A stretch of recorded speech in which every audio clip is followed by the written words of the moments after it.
tersebut memiliki anak yang bernama Dayang Sumbi. Dayang Sumbi tumbuh menjadi gadis yang cantik, sehingga para bangsawan saling berperang untuk merebutkan Dayang Sumbi. Menghindari hal tersebut, Dayang Sumbi mengasingkan diri ke pondok tepi hutan. Di sana Dayang Sumbi hobi menenun. Pada suatu saat, benang tenunan Dayang Sumbi terjatuh dan Dayang Sumbi berkata, malas sekali mengambil benang itu. Siapa saja yang mengambil benang itu akan kujadikan suami, jika dia lelaki. Tanpa disangka-sangka, si Tumang, anjing pengawal raja, mengambil benang itu dan tiba-tiba berubah menjadi manusia. Si Tumang berkata bahwa dia adalah jelmaan dewa yang dia akan berubah menjadi manusia di saat bulan purnama. Dayang Sumbi pun menepati janjinya. Dia menikah bersama si Tumang dan dikaruniai anak yang diberi nama Sangkuriang.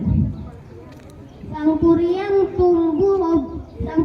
hobi berburu. Pada suatu saat Sangkuriang berburu bersama Tumang. Dia ingin berburu rusa untuk dimasak makan malam bersama ibunya.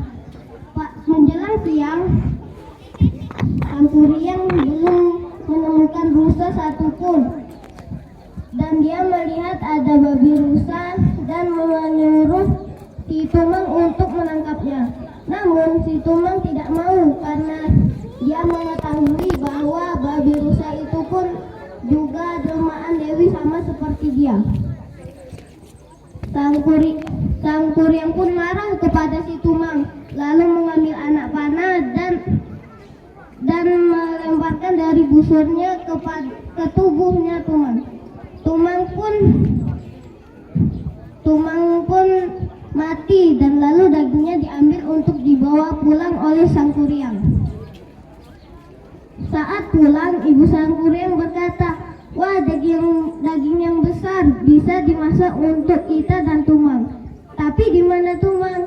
Sangkuriang pun berkata, "Sebenarnya ini adalah dagingnya Tumang." Mendengar penjelasan Sangkuriang, ibunya Sangkuriang tidak sadar dan dia memukul kepala Sangkuriang hingga Sangkuriang terjatuh dan tidak sadarkan diri. Melihat hal itu, ibu Sangkuriang langsung pergi dari rumah dengan berinang air mata dan berhenti di goa. Di goa tersebut, Dayang Sumbi bertapa dan mendapatkan kecantikan abadi. Sangkuriang saat terbangun dari pingsannya, dia pergi dari rumah karena kecewa dengan ibunya, karena ibunya lebih sayang kepada si Tumang daripada anaknya. Sangkuriang bertapa sakti dan berguru kepadanya. Sangkuriang tumbuh menjadi pemuda yang gagah, dan dia tidak sadar dia kembali kepada tempat lahirnya dan melihat gadis cantik yang padahal itu adalah ibunya. Mereka tidak sadar bahwa itu adalah ibu Sangkuriang, tidak sadar bahwa itu adalah anaknya, dan akhirnya mereka saling mencintai. Lalu beberapa saat kemudian, ibunya sadar bahwa itu adalah anaknya karena melihat luka yang ada di kepala Sangkuriang. Ibunya berusaha menjelaskan kepada Sangkuriang, namun Sangkuriangnya tidak percaya. Dia tetap ingin menikahi Dayang Sumbi. Karena itu Dayang Sumbi memberi satu syarat untuk biar Sangkuriang tidak bisa menikahinya. Syaratnya adalah Sangkuriang harus membuat bendungan dan kapal yang besar dalam satu malam. Dengan kekuatan saktinya, Sangkuriang langsung mengerjakan hal itu dengan cara memanggil para jin tanpa pengetahuan Dayang Sumbi. Saat melihat itu, Dayang Sumbi langsung berdoa kepada Tuhan agar anaknya tidak menikahi dirinya. Doa Dayang Sumbi dikabulkan. Malam sangat cepat menjelang menjadi pagi dan Sangkuriang sangat marah. Dia langsung kapalnya terbalik.